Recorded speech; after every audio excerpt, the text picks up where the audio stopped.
जय हिंद विद्यार्थी मित्रांनो, good morning सगळ्यांना, शुभ सकाळ. मी मधुरा कापसे जाधव तुमच्या सगळ्यांचं स्वागत करते पोलीस भरतीसाठी सर्वोत्कृष्ट असं आणि महाराष्ट्रातल्या नंबर 1 असे आपल्या टिकर मराठी या YouTube चॅनलवर आजचं लेक्चर रेकॉर्डिंग आहे. कारण सेशनला लाईक नाही करत ना तुम्ही लोक, त्याकरता सेशनला लाईव्ह शेअर कमेंट या सगळ्या गोष्टी कमी आहेत, त्यामुळे मग कदाचित लेक्चर रेकॉर्डिंग करायचं ठरवलं वाटतं. ठीक आहे, खरं काय कारण आहे हे तुम्हाला समजूनच येईल. आजचा एक दिवस रेकॉर्डिंग लेक्चर पहा, मात्र उद्यापासून आपण आपल्या टाइमनच म्हणजे 11 वाजता लाईव्ह लेक्चर घेणारच आहोत. आजचं आपलं 58वं लेक्चर आहे बुद्धिमत्ताच्या प्रश्नांचं अतिसंभाव्य प्रश्न किंवा PYQ प्रश्न किंवा कन्सेप्ट समजतील किंवा कन्सेप्ट सांगता येतील असे काही प्रश्न मी तुमच्यासाठी दररोज घेऊन येते. तर 5000 प्लस प्रश्नांचा टार्गेट घेऊन आपण सुरुवात करतोय आजच्या 58व्या लेक्चरला. त्याआधी सगळ्यांनी सेशनला लाईक करून घ्यायचं आहे आणि सगळ्यांनी पटकन शेअर करून घ्यायचं आहे. पटापट चला करूयात सुरुवात. आहात सगळेजण तयार? चला आजचा पहिला प्रश्न पाहूयात. एका मंचावर 6 व्यक्ती भाषण देण्यासाठी पुढील प्रमाणे बसले आहेत. उमेश आणि समीर यांच्यामध्ये फक्त प्रकाश आहे. तिमीर एका कडेला आहे. कुरेशी आणि समीर यांच्यामध्ये कोणीही नाही. राकेश हा कडेला नाही, मात्र उमेश डाव्या बाजूला लगेच आहे. यावरून तिमीर आणि उमेशच्या मध्ये कोण बसले आहे? प्रकाश, समीर, कुरेशी, राकेश. एका मंचावर किती जण आहेत? 6 जण आहेत. आता त्यांनी काय सांगितलंय? उमेश डाव्या बाजूला लगेच बसलाय, म्हणजे उमेश हा डावीकडे बसलेला आहे. उमेश अजून कुठे दिसते पाहूयात आपण. राकेश हा कडेला नाहीये. बरं, उमेश आणि समीर यांच्यामध्ये फक्त प्रकाश आहे. उमेश आणि समीरच्या मध्ये कोण बसलं? प्रकाश बसलं. तिमीर एका कडेला आहे. 1 2 3 4 5 आणि 6. तिमीर असणार इकडे एका कडेला. बरोबर. कुरेशी आणि समीर यांच्यामध्ये कोणीही नाही, म्हणजे समीर आणि कुरेशी कसे बसले? एकमेकांच्या बाजूला बसलेले आहेत. त्यानंतर काय सांगितलंय? राकेश हा कडेला नाही, म्हणजे राकेश बसला उरलेला एका जागेवर. मग आता सांगितल्याप्रमाणे व्यवस्थित एकदा पूर्ण माहिती वाचा आणि आपण पुन्हा जमतोय का प्रश्न पाहूयात. उमेश आणि समीर यांच्यामध्ये फक्त प्रकाश आहे. तिमीर एका कडेला आहे. कुरेशी आणि समीर यांच्यामध्ये कोणीही नाही. राकेश हा कडेला नाही, मात्र उमेश डाव्या बाजूला लगेच आहे. आता तो उमेशच्या लगेच डाव्या बाजूला नाही बसू शकत. ठीक आहे, बरोबर आहे. तो उमेशच्या लगेच डाव्या बाजूला कसं काय बसणार? कारण उमेश ऑलरेडी कडेला बसलेला आहे. उमेश डाव्या बाजूला लगेच आहे असं पाहिजे होतं. उमेश डाव्या बाजूला बसलाय.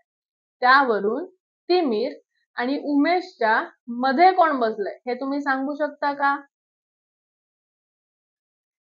म्हणजे आता काय झालं? तर उमेश काही मध्यभागी बसणार नाही हे तुम्हाला कळलं असणार. मग आता एवढंच फक्त करायचं आहे की जर त्या वाक्यामध्ये तुम्हाला दिलं असेल, आपण काय वाचलं ते वाक्य? उमेश डाव्या बाजूला लगेच आहे हे वाचलं. आता होणार काय माहितीये का? तिमीर एका कडेला आहे, म्हणजे असणार इथे तिमीर. मग असणार तो कोण? राकेश. मग असणार उमेश. मग असणार प्रकाश. मग आहे समीर आणि मग आहे कुरेशी. एका प्रश्नाला वाक्य बदलल्यामुळे अशी गडबड होते. ठीक आहे, मग तिमीर आणि उमेशच्या मध्ये आता कोण बसला आहे? आता बसला आहे राकेश. हा ना, समजलं सगळ्यांना प्रश्न व्यवस्थित? एका मंचावर 6 लोक होते. उमेश आणि समीरच्या मध्ये फक्त प्रकाश. तिमीर एका कडेला झाला. कुरेशी हा समीर यांच्यामध्ये कोणी नव्हतं, म्हणजे कुरेशी समीरच्या बाजूला झाला. राकेश कडेला नव्हता, मध्ये घेतलं, मात्र तो उमेशच्या डाव्या बाजूला लगेच आहे. या डॉट मुळे गडबड. ओके, आता दोघांच्या मध्ये झालं राकेश आणि पर्याय झाला चौथाच.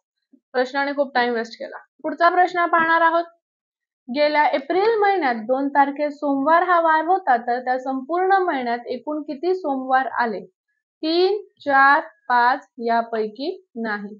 गेल्या एप्रिल महिन्यात 2 तारखेला सोमवार होता. बरोबर आहे? 2 तारखेला होता सोमवार. सोमवार हा वार 2 तारखेला आला, पुढचा सोमवार अजून 7 दिवसांनी 9 ला आला, पुढचा सोमवार 7 दिवसांनी 16 ला आला, पुढचा सोमवार 23 ला आला आणि पुढचा सोमवार 30 ला आला. म्हणजे या एकूण महिन्यात किती सोमवार आले? तर टोटल 5 सोमवार आले. मी तुम्हाला याची कन्सेप्ट सांगितली होती. 31 दिवसांच्या महिन्याला आपण 7 ने भागतो, बाकी 3 येते, म्हणून 1, 2, 3 तारखेचे वार 5 वेळा येतात. 30 दिवसांच्या महिन्याला 7 ने भागल्यावर बाकी 2 येते, म्हणून 1 आणि 2 तारखेचे वार 5 वेळा येतात. 29 दिवसाला 7 ने भागलं की बाकी 1 येते, म्हणून 1 तारखेचा वार 5 वेळा येतो आणि 28 दिवस म्हणजे फेब्रुवारीच्या महिन्यामध्ये सगळे वार हे 4 वेळा येतात. योग्य? सेशनला लाईक पाहिजेच आहेत मला. जे विसरले आहेत त्यांना पुन्हा एकदा आठवण करून देते की लाईक करून घ्या. अजून छान शिकवते आणि शिकवतच आहे, नो डाऊट. ठीक आहे, वळतीये पुढच्या प्रश्नांकडे. सेम प्रश्नांचा टाईप आहे, प्रश्न वेगळा आहे. ऑक्टोबर महिन्याच्या 31 तारखेला रविवार होता, तर त्या महिन्यात एकूण किती रविवार येतील? 4, 6, 5, 3. ऑक्टोबर महिन्याच्या 31 तारखेला काय होता? रविवार होता, बरोबर आहे. तर त्या महिन्यात ऑक्टोबर महिना किती दिवसांचा? 31.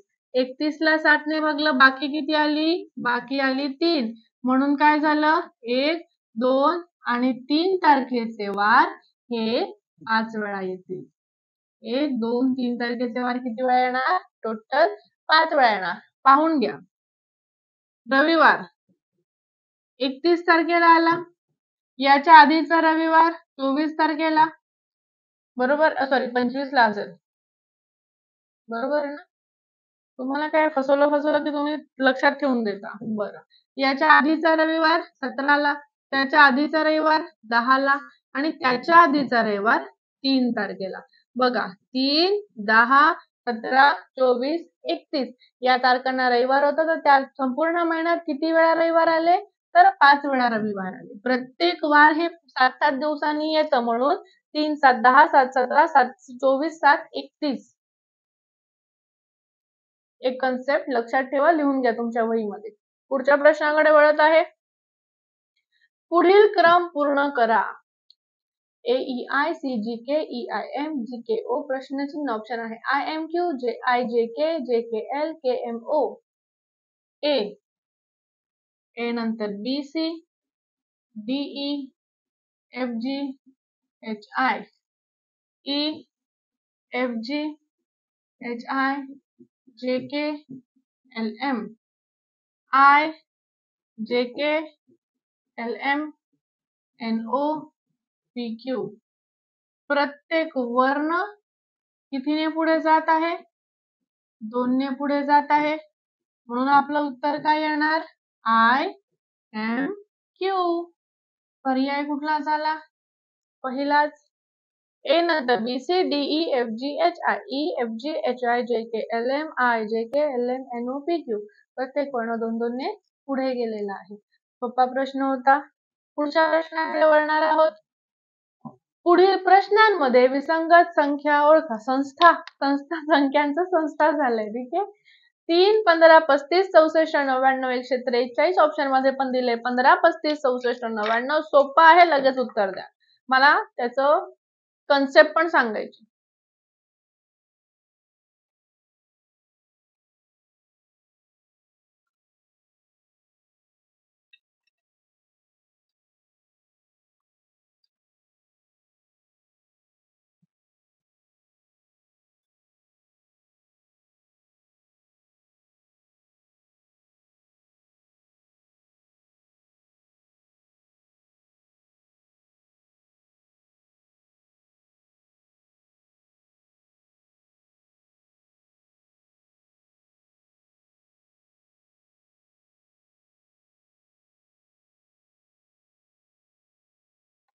पाहूयात मग, चला. 3 म्हणजे 2 चा वर्ग वजा 1, 15 4 चा वर्ग वजा 1, 35 6 चा वर्ग वजा 1, 64 8 चा वर्ग वजा 1, 63 द्यायला पाहिजे होतं, 64 दिलं. त्यानंतर 99 10 चा वर्ग वजा 1, 12 चा वर्ग वजा 1, 143. प्रत्येक समसंख्यांचा वर्ग वजा 1 केला आहे, पण इकडे डायरेक्ट 8चा वर्ग 64 दिलं म्हणून ते झालं विसंगत. पुढच्या प्रश्नाकडे वळणार आहोत, पण त्याआधी पोलीस भरती 2025 साठी टिक्कर मराठीची जी बॅच अजून चालू आहे, जिचं नाव आहे विजेता बॅच, तर या बॅच मध्ये ऍडमिशन घ्यायचं असेल तर आणि त्याच्याबद्दल फीस जाणून घ्यायची असेल तर आपला ऑफिसचा नंबर आहे. पण ही जी फुल लेंथची बॅच आहे ती तुम्हाला दररोज 4 तास मराठी व्याकरण, बुद्धिमत्ता, अंकगणित, सामान्य ज्ञान आणि सामान्य विज्ञान या सगळ्या विषयांचे लाईव्ह लेक्चर देते. हेच लेक्चर रेकॉर्डेड स्वरूपात वर्षभर तुमच्याकडे असणार आहेत. टॉपिक नुसार पीडीएफ, विषयांचे ई बुक जवळजवळ 10, चालू घडामोडीचं प्रत्येक महिन्याचं मासिक, तुम्हाला डाऊट सेशन आहे प्लस मॉक टेस्ट पण आहे.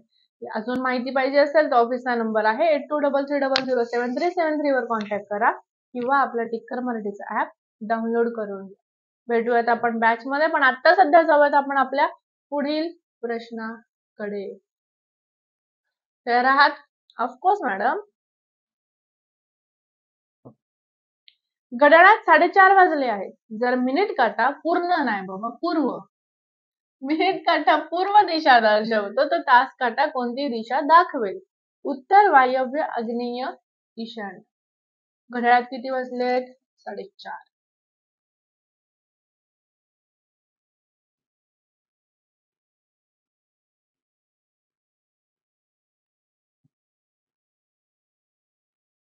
ठीक.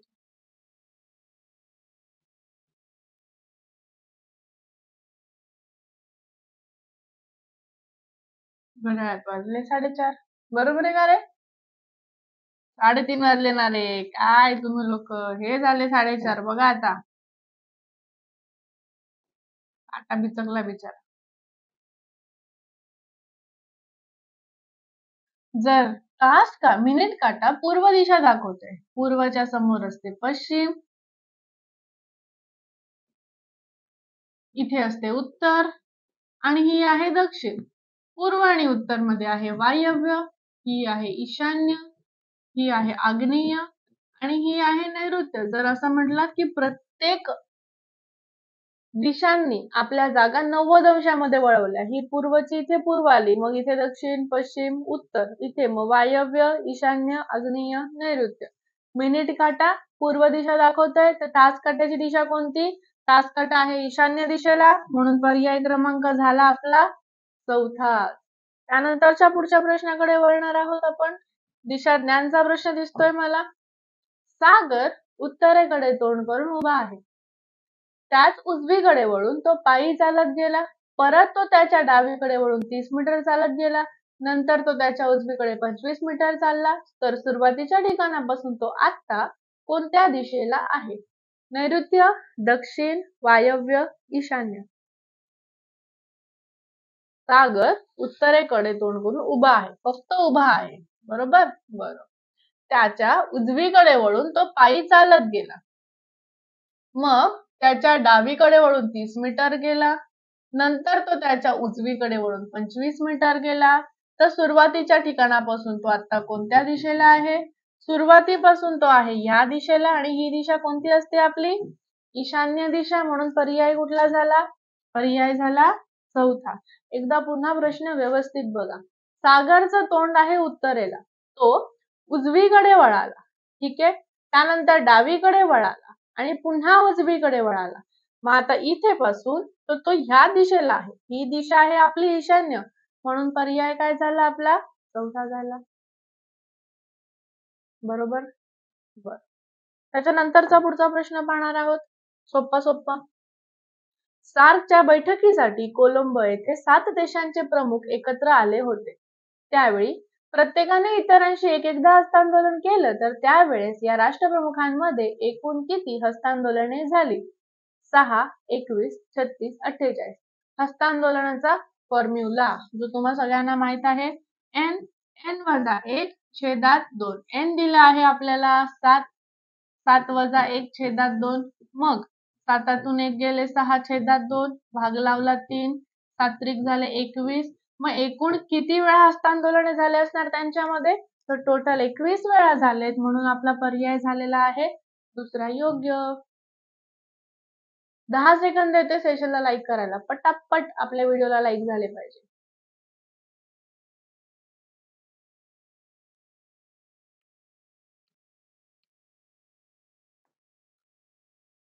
त्यानंतरचा सांकेतिक भाषेचा प्रश्न.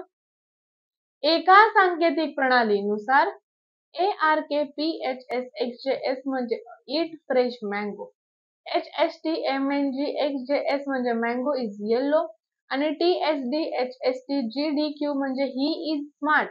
तर या सांकेतिक भाषेत येलो, मँगो यासाठी कोणता शब्द संकेत वापरण्यात आला आहे? XJSMNG, ARKHST, PHSMNG, ARKXJS. पहिले मांडणी करून घेऊयात आणि मग तुम्हाला सविस्तर माहिती सांगते. ARK, PHS, XJS म्हणजे eat fresh mango. HST, MNG, XJS म्हणजे mango is yellow. त्यानंतर TSD,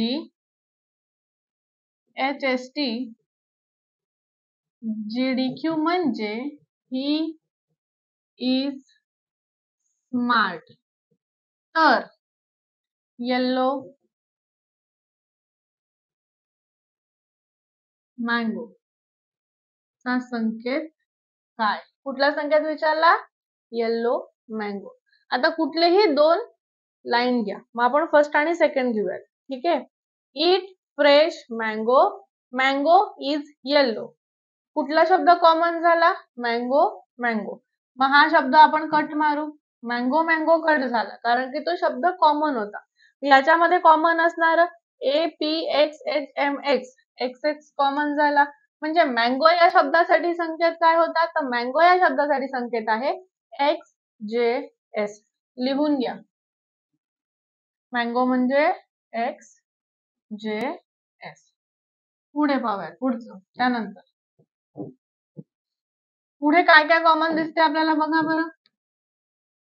ईट फ्रेश. बरं, ईट इथे कुठे नाही, फ्रेश पण इथे नाही. Is yellow, he is smart म्हणजे कॉमन काय आला? इज हा टॉपिक, ही इज आला. मग इथे HST MNG, TSD HST, HST common, मग EST म्हणजे इज साठी कॉमन काय होता? HST. मग येल्लो साठी काय उरलेलं दिसतंय तुम्हाला? येल्लो साठी MNG. मग आपल्याला तेच तर पाहिजे. येल्लो साठी काय झालं? MNG. आणि मँगो साठी काय होतं? XJS. म्हणून उत्तर काय झालं? MNG, XJS. याच्यामध्ये फेरफार असेल तरी पण चालेल. XJS आणि MNG हे दोन शब्द आपल्याला तिथे दिसले पाहिजे. असा असलेला पर्याय कुठला आहे? पर्याय पहिलाच. ईट फ्रेश मँगो. आपल्याला माहिती आहे मँगो साठी XJS दिलं, मँगो साठी XJS दिलं, येल्लो साठी MNG आलं आणि इज साठी HST आलं. इथे पण इज साठी HST आलं. ही आणि स्मार्ट, ईट आणि फ्रेश या चौघांचा संकेतही आपण फिक्स नाही करू शकत. पण आपल्याला माहिती आहे MNG हा येल्लो साठी होता आणि XJS हा मँगो साठी होता. मग आपल्याला हे दोन शब्द लागतील, एक MNG आणि एक XJS. भलेही ते वेगवेगळ्या क्रमाने असणार तरीही चालेल. खरं आपल्याला XJS म्हणजे MNG XJS पाहिजे होतं पण ऑप्शन मध्ये दिलं XJS आणि MNG. तर अशा वेळेला प्रश्नामध्ये म्हणायचं नाही की ऑप्शन चुकले आहेत म्हणून. सांकेतिक भाषेचं तेच असतं लॉजिक. तुम्हाला जरी वाटलं असतं की यांनी येल्लो साठी मॅडम MNG द्यायला पाहिजे आणि मँगो साठी XJS, पण त्यांनी तसं नाही केलं, वेगळं केलं, चालणार. पर्याय चुकीचा होत नाही, प्रश्न बाद होणार नाही. त्यासाठी वेगळी डिबेट करत बसायची नाही. त्यानंतरच्या पुढच्या प्रश्नाकडे जाणार आहोत. विधानं दिली आहेत. सर्व दगड हतोडे आहेत, एकही हतोडा अंगठी नाही, काही अंगठी दरवाजे आहेत, सर्व दरवाजे खिडक्या आहेत. निष्कर्ष. काही खिडक्या दगड आहेत, काही खिडक्या अंगठ्या आहेत, एकही खिडकी दगड नाही, काही अंगठ्या दरवाजे आहेत. 2 आणि 3, 1 किंवा 3 आणि 2 आणि 4, फक्त 3, 4 किंवा 3 आणि 2. पाहूयात आता कशी आकृती निघते. सर्व दगड हतोडे आहेत, एकही हतोडा अंगठी नाही, काही अंगठी दरवाजे आहेत आणि सर्व दरवाजे खिडक्या आहेत. ही झाली आपली मूळ आकृती. मग या आकृतीवरून आपण जे दिलेले आहेत निष्कर्ष ते पाहूयात. काही खिडक्या दगड आहेत का? नाही. खिडक्या दगड नाही. काही खिडक्या अंगठ्या आहेत का? तर खिडक्या अंगठ्या आहेत. एकही खिडकी दगड नाही. खिडकी आणि दगड लांब लांब आहेत का? हो, लांब लांबच आहेत. काही अंगठ्या दरवाजे आहेत का? तर काही अंगठ्या दरवाजे आहेत. तुम्ही म्हणाल मॅडम इथे तर 2, 3 आणि 4 आले, पण ऑप्शन मध्ये 2, 3, 4 कुठेच दिसत नाही. मग आता तुम्हाला काढावं लागते ती म्हणजे दुसरी आकृती, कारण की इथे ऑप्शन दिलेला आहे आपल्याला किंवाचा. मग आता आपण पाहूयात कशी आकृती काढायची ते मी तुम्हाला सांगते. सर्व दगड हतोडे आहेत. एकही हतोडा अंगठी नाही.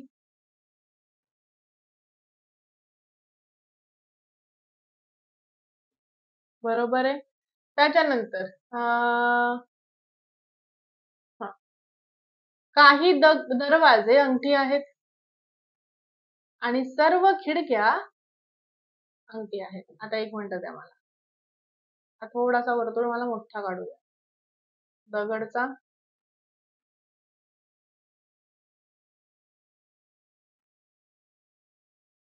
आणि सर्व दरवाजे खिडक्या आहेत. मग मॅडम तुम्ही या खिडक्यांना दगडांपर्यंत का आणलं आणि कसं आणलं तर इथं दिले. काही खिडक्या दगड आहेत. आता काही खिडक्या दगड इथे आहेत का? आहेत. काही खिडक्या अंगठ्या आहेत का? तर खिडक्या अंगठ्या तर आहेतच. एकही खिडकी दगड नाही. दगड खिडकी नाही पण इथे दिसतीये. काही अंगठ्या दरवाजे आहेत. अंगठ्या दरवाजे आहेत का? आता काय कराल सांगा. आता आपण 2 आकृत्या काढल्या. 2 आकृत्यानुसार पहिल्या आकृतीमध्ये पहिलं चुकलं, दुसरं बरोबर आलं. दुसऱ्या आकृतीमध्ये दोन्ही आकृतीमध्ये दुसरं बरोबर आलं. तिसरं एकात बरोबर, एकात चुकलं आणि चौथ्यात पुन्हा दोन्ही बरोबर आलं. याचा अर्थ काय असतो? जेव्हा एक चूक आणि एक बरोबर असतं तेव्हा किंवा वापरतो आणि 100% बरोबर असलं म्हणजे आणि वापरतो. मग एक चुकलं बरोबर म्हणजे 1 किंवा 3 आणि 2 आणि 4. म्हणजे 2 आणि 4 तर आपले कन्फर्म बरोबरच आहे. फक्त गडबड कुठे होती? 1 किंवा 3 मध्ये. तर एकामध्ये ते बरोबर येत होतं, एकात नव्हतं येत. हा प्रश्न जर नसेल समजला तर कमेंट मध्ये टाकून ठेवा. जेव्हा तुमचं लाईव्ह लेक्चर असेल म्हणजेच उद्या हा प्रश्न मी पुन्हा घेऊ शकते. जर तुम्ही सगळ्यांनी मला सांगितलं की हा प्रश्न नाही समजला मॅडम किंवाची आकृती कशी काढायची थोडं याच्याबद्दल सांगा, तर मी निश्चितपणे सांगेल. बाकी मग मला असं वाटेल की तुम्हाला हा प्रश्न समजला आहे, मग मी पुन्हा काही तो प्रश्न घेणार नाही. फक्त या टाईपचे प्रश्न अजून आणत जाईल. फक्त दुसरी आकृती ही नेहमी निष्कर्ष वाचून करायची. निष्कर्ष वाचले की कळेल आपल्याला दुसरी आकृती कशी काढावी ते. पुढचा नातेसंबंधाचा प्रश्न सांगितलाय. एका मुलीकडे निर्देश करत शोभाराणी म्हणाल्या ही आमच्या आजोबाच्या एकमेव अपत्याच्या एकमेव मुलीची मुलगी आहे. तर छायाचित्रातील त्या मुलीचा शोभाराणीशी काय संबंध आहे? आजी, मुलगी, आई, काकू. एका मुलीकडे निर्देश करत शोभाराणी काय म्हणाल्या? तर त्या म्हणाल्या ही आमच्या म्हणजे कोणाच्या? शोभाराणीच्या आजीच्या आजोबाच्या एकुलत्या एक अपत्याच्या एकमेव मुलीची मुलगी आहे. शोभाच्या आजोबांचं एकुलते एक अपत्य म्हणजे शोभाचे वडील किंवा आई झाली. त्यांची एकुलती एक अपत्य म्हणजे शोभाच झाली. आपल्या आजोबांच्या अपत्याची एकुलती एक मुलगी म्हणजे आपण स्वतः आणि आपली ती मुलगी झाली. तर छायाचित्रातील त्या मुलीचा शोभाराणीशी काय संबंध आहे? तर छायाचित्रातील ती मुलगी शोभाराणीची कोण झाली? मुलगी झाली. छायाचित्रातील त्या मुलीचा शोभाराणीशी संबंध काय? म्हणजे छायाचित्रातील ती मुलगी ही शोभाराणीची कोण? तर ही शोभाराणीची झाली मुलगी आणि शोभाराणी झाली तिची आई. ते माझ्या आईशी काय संबंध आहे? तर मी माझ्या आईची मुलगी आहे असं विचारा. शेवटचं जे काही ओळ असते ती महत्वाची ठरते ह्यामध्ये. पुढच्या प्रश्नाकडे वळायच्या आधी आपली पोलीस भरती 2025 ची जी विजेता बॅच चालू आहे त्यामध्ये ऑफर आहे, पण आता इथे मला दिसत आहे की लाईव्ह प्लस रेकॉर्डिंग ऑफर तुम्हाला 1200 रुपयाला भेटत आहे फुल लेंथ, आणि फक्त माझा म्हणजे बुद्धिमत्ताचा विषय तुम्हाला फक्त 399 ला भेटत आहे. पण अजून डिस्काउंट साठी तुम्ही ऑफिशियल नंबरवर कॉन्टॅक्ट करा, कारण इंटरनल बरेचसे डिस्काउंट असतात जे आमच्यापर्यंत पोहोचत नाहीत, पण तुम्हाला ते फोन लावल्यावर समजतील. पुढचा प्रश्न पाहणार आहोत. गीता पूर्वेकडे 10 किलोमीटर गेली, उजवीकडे वळून 7 किलोमीटर गेली, पुन्हा उजवीकडे वळून 10 किलोमीटर चालत गेली, तर ती सध्या मूळच्या ठिकाणापासून किती अंतरावर आणि कोणत्या दिशेला असेल? 110, 121, 61 आणि 55. काहीतरी गडबड दिसत आहे मला.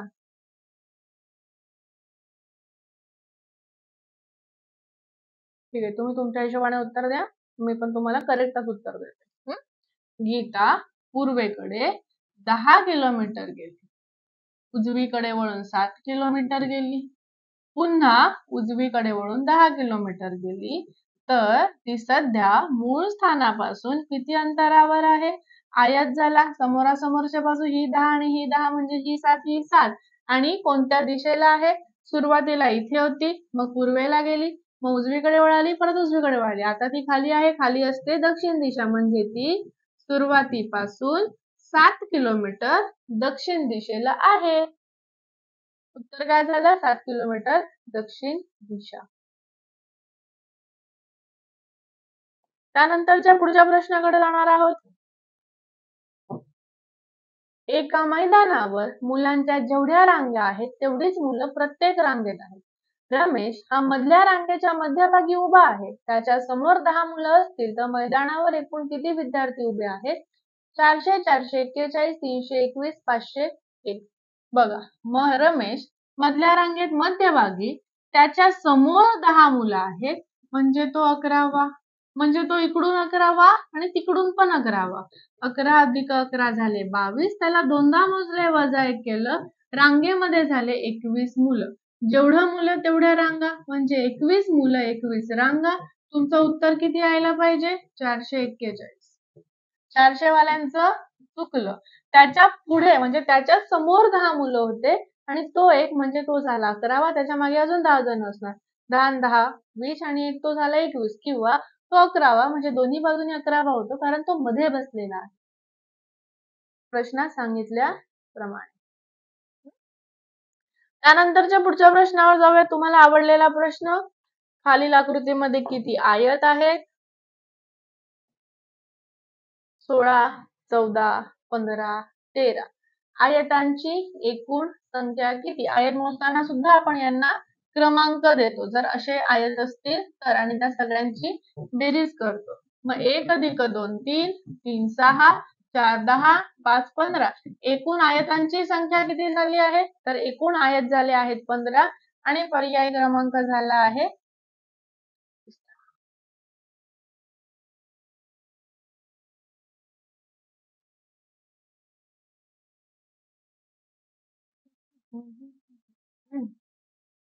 पुढच्या प्रश्नाकडे जाणार आहोत. पुढील क्रम पूर्ण करा. ZYBA XWDC VUFE TSHG. Option काय दिले आपल्याला? PQIJ RQJI RQIJ OPRJ. सगळ्यात पहिले AB, मग CD, मग EF, मग GH, मग येणार I आणि J. शेवटी I पाहिजे आपल्याला. उत्तर आलंय तुमचं. इथे Z Y X W V U T S R Q. उत्तर काय झालं? RQJI. पर्याय कुठला झाला आपला? दुसराच बरोबर झाला. त्यानंतरच्या पुढच्या प्रश्नाकडे जाणार आहोत आणि एक प्रश्न तुम्हाला होमवर्कला देणार आहे. एका सांकेतिक भाषेत MGR ही अक्षरं MNGHRS अशी लिहितात, तर KLM ही अक्षरं कशी लिहिली जातील? ऑप्शन चुकलेले आहेत, ऑप्शन्स कडे वळू नका. सॉरी, माफ करा. MGR एम नंतर एन आहे, जी नंतर एच, आर नंतर एस आहे. मग के एल एम, के नंतर एल, एल नंतर एम, एम नंतर एन. उत्तर काय झालं? K double L double M N. M N G H R S, K L L M M N, हे उत्तर येईल. आणि आता तुमचा शेवटचा प्रश्न जो तुम्हाला देत आहे होमवर्कला, विसंगत घटक निवडा. ऑप्शन दिलाय भारत, जपान, श्रीलंका, मादागास्कर आणि न्यूझीलंड. ऑप्शन मध्ये काय दिलंय तुम्हाला? Bharat, Japan, Sri Lanka, New Zealand. या चार शब्दांपैकी वेगळा म्हणजे विसंगत असलेला शब्द तुम्हाला सांगायचा आहे आपल्या कमेंट मध्ये. बरं, मला फक्त ऑप्शन्स नकोय, मला याचं लॉजिक पण पाहिजे आहे की का हे वेगळं आहे ते.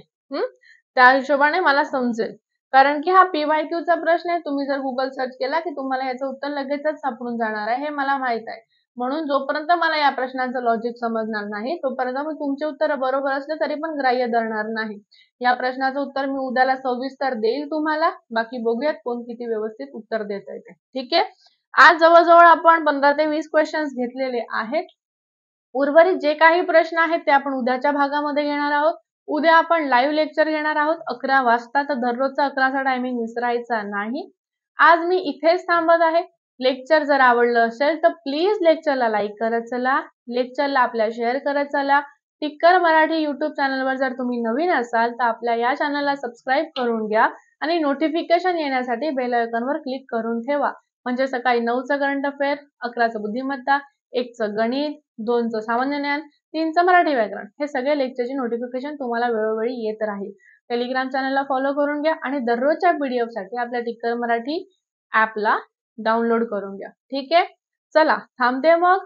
जय हिंद, bye bye, take care, have a great day, be happy, be positive, be confident. All the best सगळ्यांना. भेटूयात उद्या सकाळी 11 वाजता. थँक्यू.